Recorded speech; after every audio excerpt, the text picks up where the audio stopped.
faisons notre bilan, le bilan de notre vie spirituelle. Qu'a-t-elle été d'année en année? Considérons-la. Pouvons-nous dire que nous avons grandi, que l'Église a grandi? Si ce n'est pas le cas, Christ non plus n'a pas grandi. Que recherchait Satan dans la tentation? Après 40 jours de jeûne, il cherchait à faire agir Christ par lui-même. Nous pourrions penser que pour le Seigneur, tout était difficile. Mais nous ne connaîtrons jamais l'intensité des difficultés qu'il a rencontrées. Il était Dieu, mais dans l'incarnation, il s'était fait homme et se trouvait confronté aux mêmes situations que nous. L'atmosphère qui l'environnait était la même que la nôtre. Mais Satan et le royaume des ténèbres s'étaient ligués contre cet homme-là. Tout le peuple d'Israël a été contre lui quand il a commencé à prêcher la croix. Ses disciples même lui dirent « Cette parole est dure, qui peut l'écouter ?»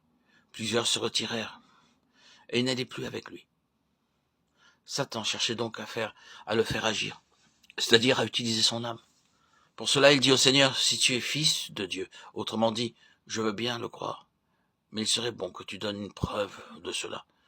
Le monde verra ainsi que tu es puissant. Le Seigneur aurait pu facilement faire du pain avec ses pierres. Lui qui a créé le ciel et les étoiles. C'était peu de choses pour lui. Mais il répondit, il est écrit, l'homme ne vivra pas de pain seulement, mais de toute parole qui sort de la bouche de Dieu. Comment comprenons-nous cela? Pourquoi n'a-t-il pas agi? Tout simplement parce qu'il n'avait aucune indication dans son esprit.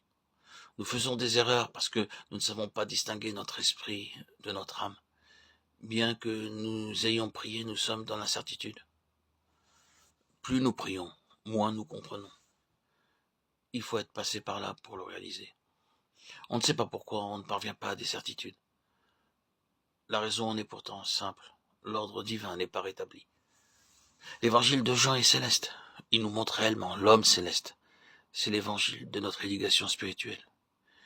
Il a été rédigé à la fin du 1er siècle, donc bien après les autres. L'évangile de Jean a été écrit alors que le déclin s'était déjà introduit dans l'Église.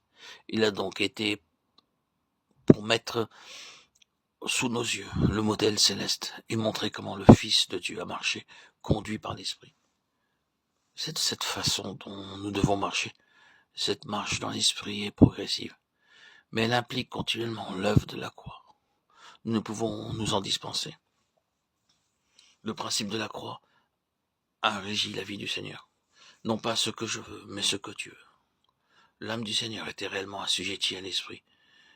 Elle lui était entièrement soumise.